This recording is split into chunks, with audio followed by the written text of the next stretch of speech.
तो हेलो मेरे कैमरा दोस्तों, तो ये पार्ट बी वाला वीडियो है। और मैं उम्मीद रखता हूँ कि इस वीडियो से आपका सारा जो ऑडियो रिगार्डिंग प्रॉब्लम्स था वो सॉल्व हो जाएगा। तो इस वीडियो को एकदम ध्यान से आखिर तक देखिएगा दोस्तों। तो नंबर 3 पे आ रही है रिकॉर्डिंग सॉफ्टवेयर्स। अभी तक तो हम लोग जान लिए कि हम लोग को कैसी जगह पर, मतलब कौन सी सिचुएशन पे हम लोग को रिकॉर्डिंग करनी है, कौन सी डिवाइसेस से हम लोग को रिकॉर्डिंग करनी है, लेकिन कौन से सॉफ्टवेयर से उसको रिकॉर्ड करें ये भी एक बहुत ही वाइटल पार्ट है आपके ऑडियो के लिए। क्योंकि अगर आप एक घटिया सॉफ्टवेयर से रिकॉर्ड कर रहे हो जो कि आपके ऑडियो के इनपुट को रेंडर ही नहीं कर पा रहा, तो उसका रिकॉर्डिंग क्वालिटी और उसका आउटपुट भी उतना ही घटिया आएगा ना। आपका ऑडियो कट कट से जाएगा, ठीक से आपका ऑडियो एक्सपीरियंस नहीं आएगा।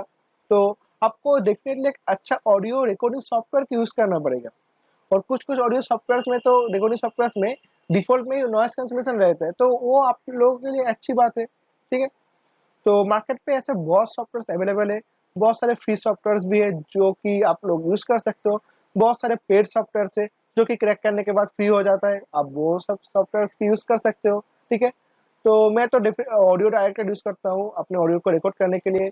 आप विंडोज का जो डिफॉल्ट ऑडियो रिकॉर्डर आती है उसको भी यूज कर सकते हो, वो भी काफी अच्छी है रिकॉर्डिंग्स के लिए। उसमें भी नॉइस कैंसलेशन आती है। और अगर आपको और एंड्रॉयड से अपना रिकॉर्डिंग करवानी है तो आप पहले अपना डिफ़ॉल्ट माइक्रोफोन ही चेक कर लो, आपका जो डिफ़ॉल्ट ऑडियो रिकॉर्डर है वो कैसे काम कर रही है। अगर वो अच्छे तरीके से नहीं काम कर रही तो आप प्ले स्टोर में देखो, जिसका रेटिंग सबसे अच्छा होगा तो आप उस सॉफ्टवेयर को यूज़ कर सकते हो। ठीक है, मैं तो विंडोज से रिकॉर्ड करता हूँ अपना सॉफ्टवेयर, मतलब ऑडियो, तो उसमें उतना दिक्कत नहीं आती। Next most of the times मैं ऑडियो ऑडियो डायरेक्टर जो है उससे रिकॉर्ड करता हूँ।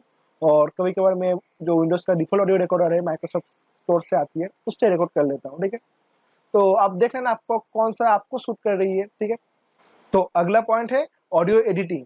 ये भी एक बहुत ही वाइटल पार्ट है, क्योंकि हम लोग ये तो जान लिए कि हम लोग को कहाँ पर, मतलब कौन सी सिचुएशन पे ऑडियो को रिकॉर्ड करनी है, कौन सी डिवाइस यूज करके ऑडियो को रिकॉर्ड करनी है, और कौन से सॉफ्टवेयर को यूज करके हम लोगों को ऑडियो रिकॉर्ड करनी है। तो हम लोगों के पास एक ऑडियो फाइल है। ठीक है, तो हो सकता है कि उस ऑडियो फाइल में नॉइज हो ना हो, लेकिन अगर नॉइज नहीं है तो उस ऑडियो फाइल में जो ऑडियो है उसका पिच का कुछ डिफरेंट हो सकती है।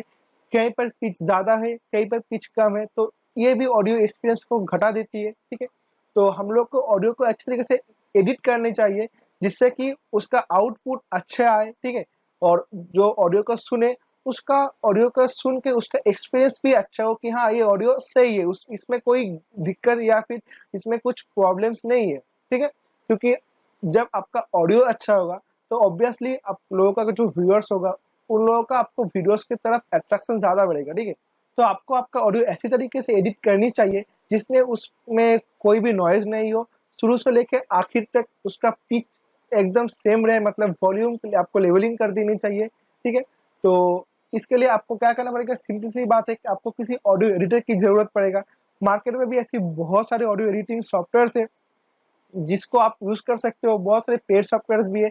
आपको वीडियो एडिटिंग की सॉफ्टवेयर, कुछ तो ऐसे वीडियो एडिटिंग है जैसे हो गया कैमटाशिया, उसके साथ आता है फिल्मोरा। इसमें तो ऑडियो एडिटिंग हो जाती है लेकिन उतना अच्छी तरीके से नहीं होती है। तो अगर आप किसी मतलब ऑडियो को एडिट करने के लिए आप अगर किसी डेडिकेटेड सॉफ्टवेयर को यूज़ करना चाहते हो तो आप उसको यूज़ कर सकते हो।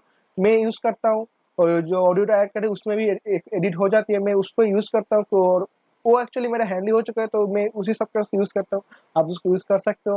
वैसे भी बहुत सारे ऑटो ट्यून भी आती है, अगर आपको ऑटो ट्यून यूज़ करने आती है तो आप उसको यूज़ कर सकते हो। मैं भी कभी-कभार यूज़ करता हूँ अपने वॉइस को सही करने के लिए, क्योंकि ऑटो ट्यून बहुत ही अच्छा सॉफ्टवेयर है और ये ऑडियो को बहुत अच्छी तरीके से ट्यून कर देती है।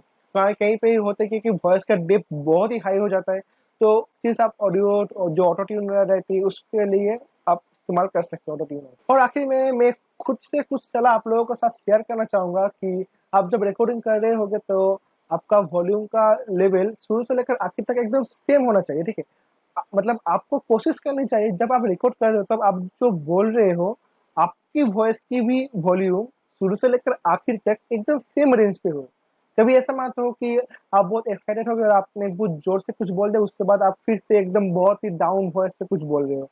तो वॉल्यूम लेवल का इतना ज़्यादा फ्लक्चुएशन अगर होगा तो आप जो ऑडियो एडिटिंग सॉफ्टवेयर का यूज़ कर रहे हो, तो अगर आप उससे भी आपकी वॉइस को लेवल अप करते हो तो वो भी उतना अच्छी तरीके से उसको मैनेज नहीं कर पाएगा और आपका ऑडियो का एक्सपीरियंस एकदम घट जाएगा और उसका क्वालिटी भी बहुत घटिया आएगा। ठीक है, तो आप इसको खुद से कोशिश करना कि आपका आप जब बात कर रहे हो रिकॉर्डिंग के वक्त, तब आपका वॉल्यूम शुरू से लेकर आखिर तक एकदम सेम रेंज पे हो, ठीक है। अब अगला जो पॉइंट आती है वो है ब्रीदिंग इश्यूज, ठीक है। मेरे बहुत सारे दोस्त हैं, उन लोग के वीडियोस में मैंने देखा है कि ब्रीदिंग इश्यूज बहुत ही ज्यादा होती है, और ये ब्रीदिंग इश्यूज के लिए वीडियो एक्सपीरियंस भी खराब होती है, और वो ऑडियो सुनने में भी बहुत इरिटेटिंग होती है। और अगर आपको नहीं समझ में आ रहा है कि ब्रीदिंग इश्यूज क्या है, तो मैं आपको एक एग्जांपल दिखा देता हूँ कि शायद अभी आपको समझ आ गया होगा कि ब्रीदिंग इश्यूज क्या है। और आप मेरे ऑडियो को भी मतलब आप मेरे ऑडियो को सुन के ही बता सकते हो कि समझ सकते हो कि ब्रीदिंग इश्यूज को मैं क्या बोलना चाह रहा हूँ, ठीक है।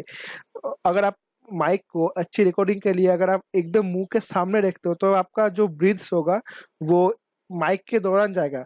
तो ये एग्जाम्पल था। तो ठीक है, तो अभी मैं आपको बताता हूँ कि आपको ये ब्रीदिंग इश्यूज कैसे सॉल्व करनी है, ठीक है।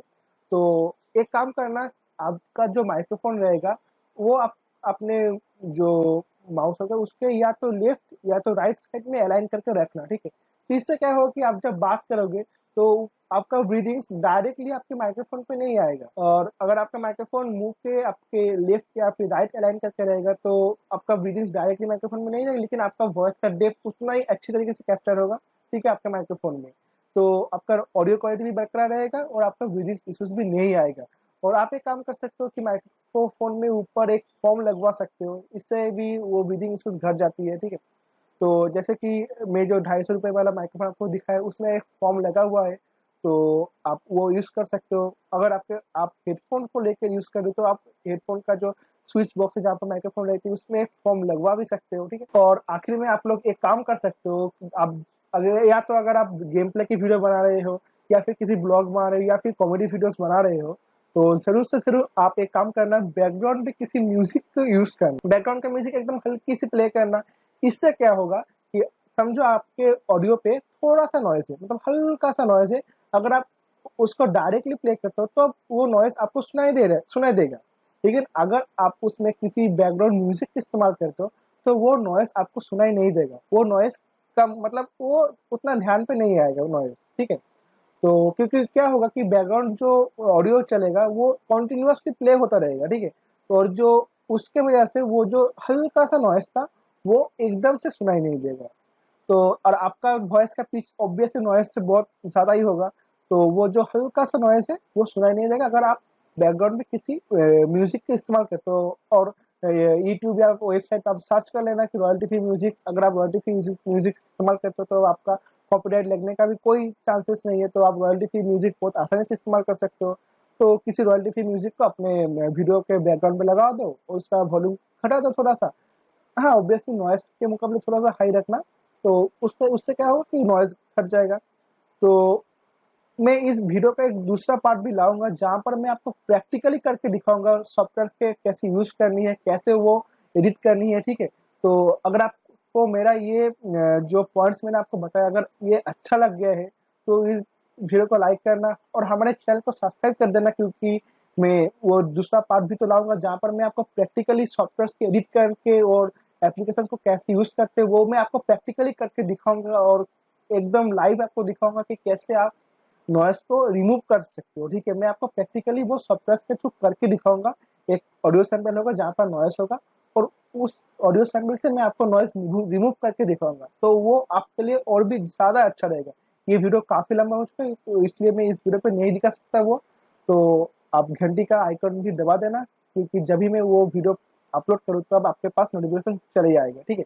तो दोस्तों अगर आप इस वीडियो को इतना देर तक देख लिए हो, तो अगर आपको इसका नेक्स्ट पार्ट बहुत जल्दी चाहिए तो प्लीज़ दोस्तों इस वीडियो में 20 लाइक्स और 20 कमेंट्स की मैं एम रखता हूँ, क्योंकि सच में वीडियो बनाने में बहुत ही मेहनत लगती है।